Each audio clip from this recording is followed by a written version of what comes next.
Singaporean businessman Bruce Cheung believes wagyu beef production can transform agricultural development in northern Australia. Mr. Cheung, who operates Pardoo Station, 120 kilometres east of Port Hedland, said wagyu could be a billion-dollar industry for the Pilbara. Like any startups, the road is not easy. Wagyu up north has a lot of barriers because it hasn't been done in scale before, he said. Singaporean businessman Bruce Cheung runs Pardoo Station in the Pilbara, where he produces wagyu beef. But we want to overcome that barrier with the help of government and industry leaders. And I am quite sure together we can overcome all this to create a billion-dollar industry in the Pilbara. Mr. Cheung purchased Pardoo in 2015 with the aim to increase its irrigated agriculture program and the size of its cattle herd. Pardoo Station runs about 10,000 head of cattle, which consists of a mix of Angus and wagyu cattle, but the plan is to increase numbers up to 40,000 head within the next decade. Mr. Cheung thinks agricultural development in the Pilbara has been quite slow. But he said the production of wagyu beef cattle on pastoral land could be a lucrative venture for many station operators, and the state government appeared to support increased production. Mr. Cheung said a reliable water supply would also help him realize his billion-dollar dream.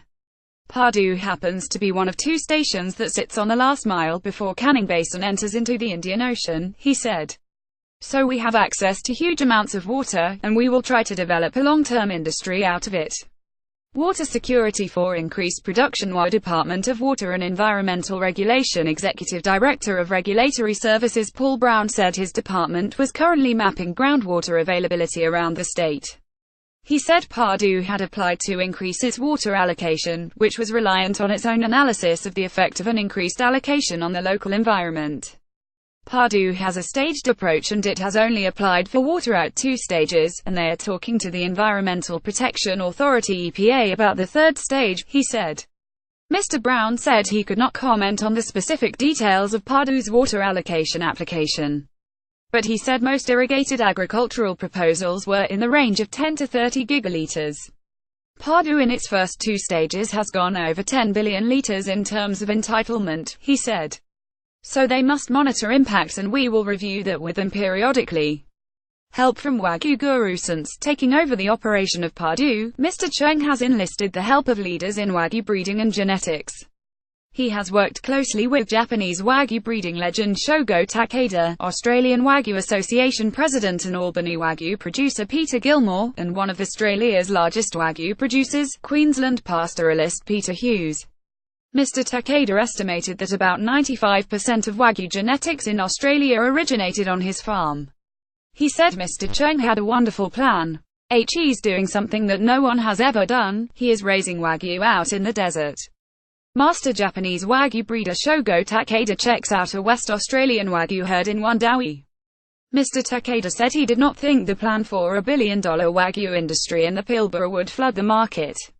He said increased production would bring the price down, which would be an overall positive for the industry. And that means that your average consumer will be able to enjoy better tasting meat. Industry development will take time. Mr. Gilmore was the first person to start breeding Wagyu cattle in Western Australia and has now been producing Wagyu beef for more than a decade. He believes Mr. Cheung's plan is ambitious but attainable. If anyone can do it, Bruce Cheung can, he said. I think a billion-dollar industry is possible, but I think it will take time. Mr. Gilmore estimated it would take 5 to 7 years for Mr. Cheung to start increasing production of Wagyu beef in earnest. But he said Wagyu production was not for the faint-hearted.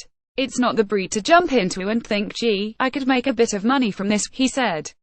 You really need to play the long game, and I think Bruce is certainly thinking that way.